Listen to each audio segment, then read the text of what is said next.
விழுப்புரம் மாவட்டம் வீடூர் டேமுக்கு தான் இன்றைக்கி போகிறோம். விழுப்புரத்துலேருந்து கிட்டத்தட்ட ஒரு 18 கிலோமீட்டர் தூரத்தில் தான் இந்த வீடூர் டேம் இருக்குது. ஆக்சுவலி இந்த டேம் 1959 தான் கட்டினாங்க. இது யார் கட்டினதுன்னு பார்த்தீங்கன்னாக்கா கர்ம வீரர் காமராஜர். அவர் முதலமைச்சராக இருக்கும்போது கிட்டத்தட்ட அவர் 13 டேம் கட்டியிருக்காரு. லாஸ்ட்டாக அதாவது 13வது டேம் இந்த வீடூர் டேம் தான். இருக்கிறதுலே மிக சிறிய டேமும் இந்த வீடூர் டேம் தான். எவ்வளோ மீன் அது எவ்வளோ இப்போ கையில் வச்சுக்கிறீங்களா? எவ்வளோ இது மொத்தமாக எவ்வளோ வருது? 300 ரூபாயா? இதெல்லாம் கீழே இருக்கிற மீன் 1 கிலோ 100 ரூபாயா? தமிழ்நாட்டில் பெங்கல் புயலின் தாக்கம் அதிகமாக இருக்குது. ஸ்பெஷலி பாண்டிச்சேரி, விழுப்புரம், திருவண்ணாமலை, கிருஷ்ணகிரி, கள்ளக்குறிச்சி மாவட்டத்தில் ரொம்ப பாதிப்பாக இருக்குது. அது மட்டும் இல்லாமல் திருவண்ணாமலையில் உயிர் சேதங்களும் ஏற்பட்டு இருக்குது. விழுப்புரம் பஸ் ஸ்டாண்டு ஒட்டி இருக்கிற இடம் ஃபுல்லாகவே சப்மெர்ஜ் ஆகிருக்கு. அதனால் இங்கே வீடூர் டேமும் ஃபுல்லாக நிரம்பி இருக்குது. அதாவது முழு கொள்ளளவு 32 அடியும் அதுக்கு மேலே தண்ணி அதிகமாக இருந்ததுனால அதோடைய உபரி நீர் எல்லாமே திறந்து விட்டாங்க.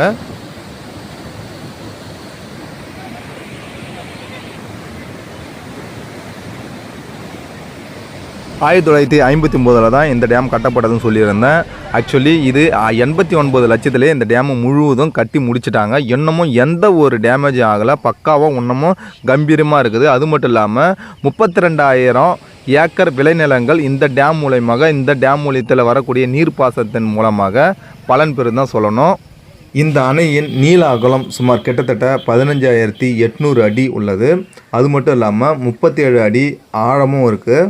இந்த அணையின் மொத்த கொள்ளளவு 32 அடி உள்ளது. தொண்டியாறு, வரதா நதிகளை இணைக்கும் இடத்துல தான் இந்த வீடூர் டேம் இருக்குது. அது மட்டும் இல்லாமல் இந்த டேமில் கிட்டத்தட்ட ஒரு 12 மதகுகள் இருக்குது. நேற்று முன்தினம் வரைக்கும் ஃபுல்லாக அந்த மதகு ஃபுல்லாகவே தண்ணி திறந்து விட்டுட்டு இருந்தாங்க. அதுக்கப்புறம் 3 மதகுல மட்டும்தான் தண்ணி இருந்தது. இன்றைக்கி என்ன ஆச்சுன்னா ஃபுல்லாகவே க்ளோஸ் பண்ணிவிட்டு ஒரு மதகு மூலிமா தண்ணி வருது. அதனால் இங்கே இருக்கிற ஏரியா மக்கள் ஃபுல்லாகவே ஃபிஷிங் பண்ணிட்டு இருக்காங்க. நிறைய மீன், பெரிய பெரிய மீன்லாம் கிடைக்குது. நிறைய உள்ளூர் வாசிகளும் மீன் பிடிக்கிறாங்க. அது மட்டும் இல்லாமல் டூரிஸ்ட்டாக, அதாவது பார்க்கக்கூடியவங்களும் அவங்களுடைய ஷாலை வச்சுட்டும் மீன் பிடிச்சிட்டு என்ஜாய் பண்ணுறாங்க. அவங்களுடைய குழந்தைங்களை கூப்பிட்டு ஆட்டம் போட வைக்கிறாங்க. அவ்வளோ சூப்பராக இருக்குது. அது மட்டும் இல்லாமல் இந்த அணையின் கால்வாய் கிட்டத்தட்ட 176 கிலோமீட்டர் நீளம் வரைக்கும் கொண்டுள்ளதாக சொல்கிறாங்க. அதாவது கிட்டத்தட்ட செஞ்சி தாண்டி அதுக்கான திருவண்ணாமலை அதை தாண்டி இருக்கிற அந்த கால்வாய் வழியின் மூலயமாக தண்ணி இங்கே இருக்கிற வீடூர் அணையை நிரப்புதுன்னு சொல்கிறாங்க. வீடூர் அணையின் சுற்றளவு ஏறக்குறைய 10 கிலோமீட்டர் தான் இருக்குது. அது மட்டும் இல்லாமல் அங்கே நிறைய சின்ன சின்ன ஊர்லாம் இருக்குது. அந்த சின்ன சின்ன ஊரை சுற்றி தான் இந்த அணையும் இருக்குது. சங்கராபரணி ஆறு, பெரியாறிலிருந்தும் தண்ணீர் வருது. இதனால் தமிழ்நாடு மற்றும் பாண்டிச்சேரி முற்றிலும் பலன் பெறும் தான் சொல்லணும். பெங்கல் புயலின் எதிர்வழியாக ஸ்கூல்ஸ் அண்ட் காலேஜஸ் லீவ் விட்டாங்க. அதனால் பேரண்ட்ஸ் தங்களுடைய குழந்தைகளை அவுட்டிங் கூப்பிட்டு போகிறாங்க. ஸ்பெஷலி டேம்ஸ் கூப்பிட்டு போகிறாங்க, லேக்ஸ் அண்ட் ரிவர்ஸ் இது போல் ஏரியாவுக்கு கூப்பிட்டு போகிறாங்க. ஆக்சுவலி இந்த இடத்துல டேமுக்கு ஆப்போசிட்டில் சில்ட்ரன்ஸ் பார்க் 2 இருக்குது. அங்கே பார்க்கும்போது க்ளீனாக அண்ட் வாஸ்ட்டாகவும் இருக்குது. தன்னுடைய குழந்தைங்களை விளையாடுறதை பார்த்து ரசிக்கிறாங்க. இதை முடிச்சுட்டு நேர் ஆப்போசிட்டில் டேம், அதாவது டேம் தண்ணி வரக்கூடிய அந்த பிளேஸ் கேனல் சொல்லுவாங்க இல்லைங்களா, அந்த ஏரியாவுக்கு போகிறாங்க. அங்கே நிறைய குழந்தைகளை விளையாடுறதை பார்த்து ரசிக்கிறாங்க. தன்னுடைய குழந்தையும் விளையாட வைக்கணும்னு ஆசைப்படுறாங்க. ஆனால் அங்கே கேர்ஃபுல்லாக தான் நம்ம ஹேண்டில் பண்ணணும். ஒரு சில இடத்துல ஆழம் அதிகமாக தான் இருக்குது. அது மட்டும் இல்லாமல் விமன்ஸ் நிறைய மீன் பிடிச்சிட்டு வீட்டுக்கு எடுத்துகிட்டு போகிறாங்க. அவ்வளோ சூப்பராக இருக்குது. இன்கேஸ் வாட்டர் லெவல்ஸ் ஹையாக இருந்தால் டெஃபினட்டாக அங்கே இருக்கிற செக்யூரிட்டிஸ் இறங்க விட மாட்டாங்க. வாட்டர் லெவல்ஸ் கம்மியாக இருந்ததுனால அலோவ் பண்ணாங்க. ஏன்னு பார்த்தீங்கன்னா ஒரு மதகு மட்டும்தான் ஓப்பனில் இருந்தது. ஸோ அதனால் மக்கள் இறங்கி மீன் பிடிக்கிறாங்க. டூரிஸ்ட் பீப்புளும் செம்மையாக மீன் பிடிச்சிட்டு எடுத்துகிட்டு போகிறாங்க. ஈவன் காரில் எடுத்துகிட்டு போகிறாங்க. சிட்டி பீப்புள் மீன் பிடிச்சி காரில் எடுத்துகிட்டு போகிறாங்க. அதனால் எங்களுக்கும் ஒரு ஆர்வம் நானும் மீன் பிடிச்சேன். யாருடைய சப்போர்ட்னு பார்த்தீங்கன்னா லோக்கல் காய்ஸ் எங்களுக்கு சப்போர்ட் பண்ணாங்க.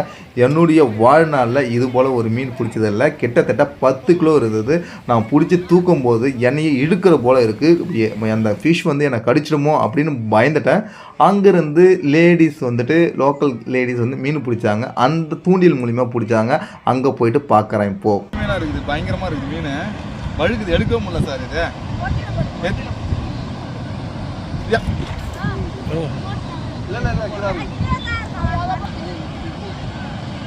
என்ன மீனுக்கா? இது விரால் மீன்.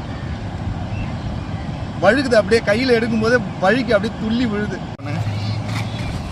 கிட்ட இது எல்லாமே தூண்டியில் பிடிச்சிது. இந்த மீன் இருக்கிற மீன் எல்லாமே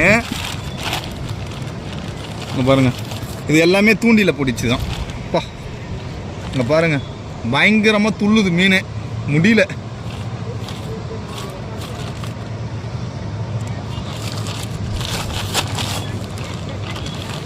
எடுக்கும்போது கை வேறு கிழிக்குது.